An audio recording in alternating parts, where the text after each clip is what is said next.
గత 5 ఏళ్ల వైసీపీ పాలనలో ఏ పేదవాడికి సీఎం రిలీఫ్ ఫండ్ అందలేదని రెవెన్యూ శాఖ మంత్రి అనగాని సత్యప్రసాద్ విమర్శించారు. బాపట్ల జిల్లా రేపల్లె తెలుగుదేశం పార్టీ కార్యాలయంలో సీఎం రిలీఫ్ ఫండ్ చెక్కులను ఆయన పంపిణీ చేశారు. 41 నిరుపేద కుటుంబాలకు 86 లక్షల చెక్కులు అందించారు. రేపల్లె నియోజకవర్గంలో ఇప్పటి వరకు 10 కోట్లు సీఎం రిలీఫ్ ఫండ్ అందజేశామని మంత్రి తెలిపారు. ఆర్థికంగా వెనుకబడిన వారికి సీఎం రిలీఫ్ ఫండ్ అండగా నిలుస్తోందన్నారు. కోటి సంతకాలంటూ వైసీపీ నేతలు డ్రామాలు మొదలుపెట్టారని మంత్రి విమర్శించారు. జగన్ కి రుషికొండపై ఉన్న శ్రద్ధ మెడికల్ కాలేజీలపై లేదని మండిపడ్డారు. 2 ఏళ్లలో మెడికల్ కాలేజీల నిర్మాణం కూటమి ప్రభుత్వం పూర్తి చేస్తుందని స్పష్టం చేశారు.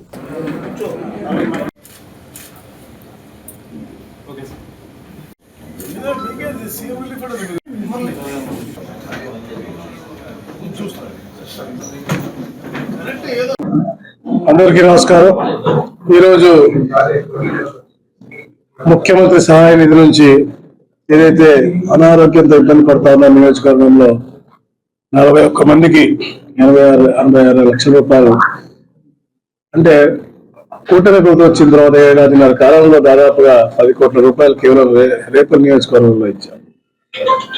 ఏ పేదవాడు కూడా అతని యొక్క ఆరోగ్యం విషయంలో ఇబ్బంది పడకూడదు, మెరుగైన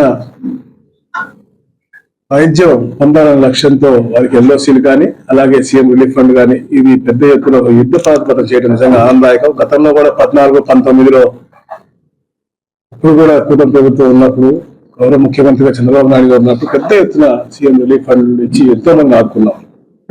19-24లో ఎప్పుడు కూడా ఈ సీఎం రిలీఫ్ ఫండ్ అనేది ఏ పేదవాడికి కూడా ఉపయోగపడే విధంగా లేదు. మరి ఈరోజు చూస్తా ఉంటే తిరుగుతా ఉన్న రోడ్ల మీద కోటి సంతకాలు అది ఇది అని దేనిగా కోటి సంతకాలు అడుగుతా ఉన్నాను.